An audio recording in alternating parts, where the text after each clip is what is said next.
मित्रों, जैसा कि आप सभी जानते हैं कि हिंदू धर्म में मृत्यु के बाद मृतक का अंतिम संस्कार किया जाता है, अर्थात मृत शरीर को अग्नि में जला दिया जाता है। परंतु आप में से बहुत कम लोग ये जानते होंगे कि मृत शरीर को शमशान ले जाने और उसे अग्नि में जलने तक कई विधियों का पालन करना होता है, जिसका वर्णन गरुड़ पुराण में विस्तार पूर्वक किया गया है। आज की इस वीडियो में हम आपको शवदाह, शव यात्रा से लेकर शवदाह तक की विधि बताने जा रहे हैं। तो वीडियो के अंत तक हमारे साथ बने रहें, क्योंकि ऐसा माना जाता है कि अगर इन विधियों का पालन नहीं किया जाए तो मृतक को आसानी से मुक्ति नहीं मिलती है। नमस्कार मित्रों, द डिवाइन टेल्स पर आपका एक बार फिर से स्वागत है। लेकिन मित्रों, इससे पहले आज की वीडियो शुरू करें, एक जरूरी सूचना। द डिवाइन टेल्स परिवार अब आपके लिए लेकर आया है Amazon पर द डिवाइन टेल्स स्टोर, जहां से आप पूजा अर्चना की सामग्री, यंत्र, मालाएं और देवी देवताओं के फोटो फ्रेम जैसी वस्तुएं वाजिब कीमत पर खरीद सकते हैं। 20% एक्स्ट्रा डिस्काउंट के लिए आप जा सकते हैं shop.thedivinetales.com पर। कूपन कोड आपको नीचे डिस्क्रिप्शन में मिल जाएगा, तो आज ही विजिट करें नीचे दिए हुए लिंक पर और घर बैठे बैठे मन की शांति पाएं। गरुड़ पुराण के अनुसार इस संसार में सभी मनुष्य पूर्वार्जित सुकृत और दुष्कृत कर्मों का फल भोग कर ही अपने कर्म के अनुसार ही किसी योनि में जन्म लेता है, और उसके बाद इस जन्म में अपने द्वारा किए गए कर्मों के आधार पर उसके शरीर में कोई रोग उत्पन्न होता है। जिसकी जिस निमित्त से मृत्यु निश्चित है, वह निमित्त किए गए कर्मों के अनुसार उसे अवश्य प्राप्त हो जाता है। जीवात्मा कर्म भोग के कारण जब अपने वर्तमान शरीर का परित्याग करता है, परिजनों को चाहिए कि वह भूमि को गोबर से लीपकर उसके ऊपर तिल और कुशासन बिछाकर उसी पर मृतक के शव को लिटा दें। तदनंतर उस प्राणी के मुख में सुवर्ण डालें और उसके समीप तुलसी का वृक्ष एवं शालग्राम शिला को भी लेकर रखें। तत्पश्चात यथाविधान विभिन्न सुतर्कों का पाठ करें, क्योंकि ऐसा करने से मनुष्य की मृत्यु मुक्तिदायी होती है। उसके बाद मरे हुए प्राणी के शरीरगत विभिन्न स्थानों में सोने की शलाकाओं को रखने का विधान है, जिसके अनुसार क्रमशः एक शलाका मुख, एक एक शलाका नाक के दोनों छिद्र, दो दो शलाकाएं नेत्र और कान, एक शलाका लिंग तथा एक शलाका उसके ब्रह्मांड में रखनी चाहिए। उसके दोनों हाथ एवं कष्ट भाग में तुलसी रखें। इसके बाद मृतक के शव को 2 वस्त्रों से ढककर कुमकुम और अक्षत से पूजन करना चाहिए। तदनंतर उसको पुष्पों की माला से विभूषित करके उसे बंधु बांधवों तथा पुत्र पुरवासियों के साथ अन्य द्वार से ले जाएं। उस समय अपने बांधवों के साथ पुत्र को मरे हुए पिता के शव को कंधे पर रखकर स्वयं ले जाना चाहिए। जिस स्थान में मनुष्य मरता है, उस स्थान पर मृतक के नाम से शव नाम का पिंड दिया जाता है। उस पिंडदान को देने से ग्रह के वास्तु देवता प्रसन्न हो जाते हैं और उससे भूमि तथा भूमि के अधिष्ठात्री देवता प्रसन्न होते हैं। द्वार पर जो दूसरा पिंडदान दिया जाता है, उसका नाम पांत है। उसे देने से द्वारस्थ ग्रह देवता प्रसन्न होते हैं। चौराहे पर खेचर नामक पिंडदान होता है। इस पिंडदान को देने से भूत आदि देवयोनियां बाधा नहीं करती। विश्राम स्थल पर होने वाला पिंडदान भूत संज्ञक है।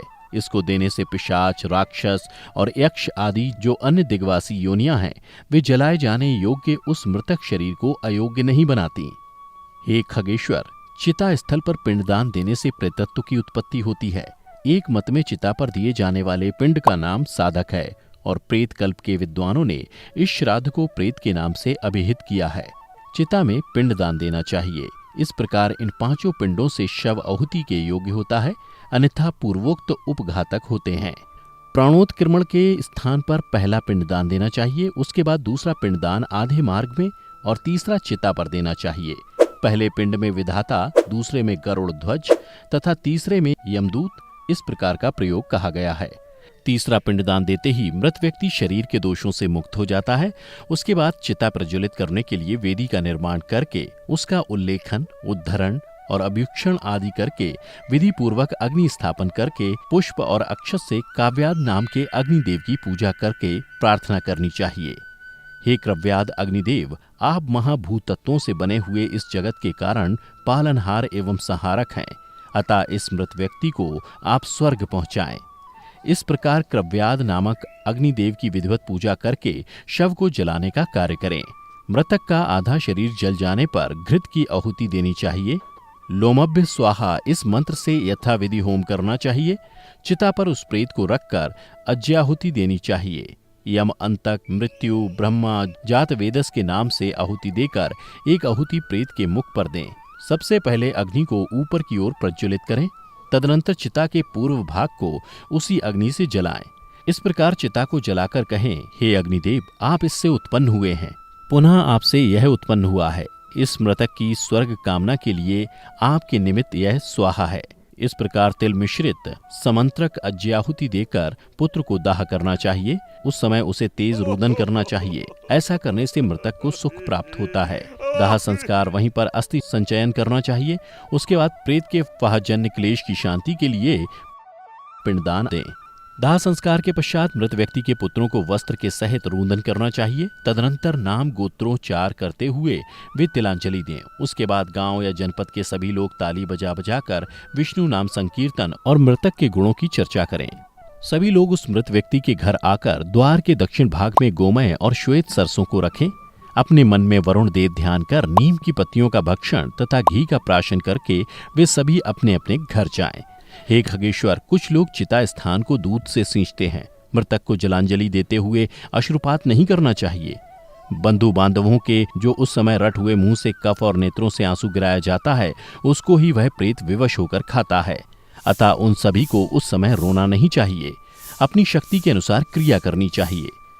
हे तार्श, सूर्य के अस्त हो जाने के बाद घर के बाहर अथवा कहीं एकांत में चौराहे पर दाह क्रिया के दिन से लेकर 3 दिन तक मिट्टी के पात्र में दूध और जल देना चाहिए, क्योंकि मरने के बाद जो मूढ़ हृदय जीवात्मा है वह पुनः उस शरीर को प्राप्त करने की इच्छा से यमदूतों के पीछे पीछे शमशान, चौराहा तथा घर का दर्शन करता हुआ यमलोक को जाता है।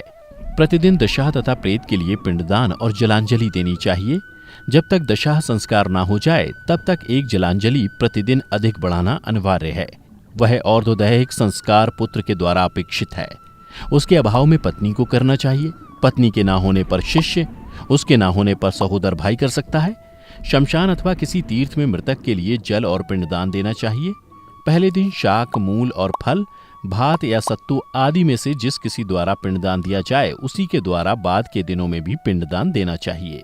हे खगेश, 10 दिनों तक प्रेत के उद्देश्य से पुत्रगण पिंडदान देते हैं। दिए गए पिंड का प्रतिदिन 4 भाग हो जाता है। उसके 2 भाग से मृतक का शरीर बनता है, तीसरा भाग यमदूत ले लेते हैं और चौथा भाग मृतक को खाने को मिलता है। 9 दिन रात में प्रेत पुनः शरीर युक्त हो जाता है। शरीर बन जाने पर 10वें पिंड से प्राणी को अत्यधिक भूख लगती है। शमशान पहुंचकर पुत्र पूर्वाभिमुख या उत्तराभिमुख वहां की उस भूमि का निर्माण कराए जो पहले से जली ना हो। उस चिता में चंदन, तुलसी और पलाश आदि की लकड़ी का प्रयोग करना चाहिए। फिर मटकी में जल लेकर चिता की परिक्रमा करनी चाहिए और उसके बाद पुत्र या स्वजन द्वारा मुखाग्नि देनी चाहिए। इसके साथ ही कपाल क्रिया करना भी जरूरी होता है। अतः शव के जलने का अंतिम समय आए तो उसके सर वाले हिस्से पर 3 बार डंडे से प्रहार करना चाहिए। और जब शव पूरी तरह जल जाए तो सभी परिजनों को उस जगह से चले जाना चाहिए और जाते समय इस बात का भी ध्यान रखना चाहिए कि कोई पीछे मुड़कर ना देखे। तो मित्रों, उम्मीद करता हूं कि आपको भगवान श्री कृष्ण की ये कथा पसंद आई होगी। अगर पसंद आई हो तो अपने तक सीमित ना रखें, बल्कि अपने मित्रों और रिश्तेदारों के साथ भी शेयर करें। अगर आप हमारे चैनल पर पहली बार वीडियो देख रहे हैं तो ऐसी ही कथा के लिए अभी सब्सक्राइब कर लें। फिलहाल आज की वीडियो में इतना ही। अब हमें इजाजत दें। वीडियो को अंत तक देखने के लिए आपका बहुत बहुत शुक्रिया।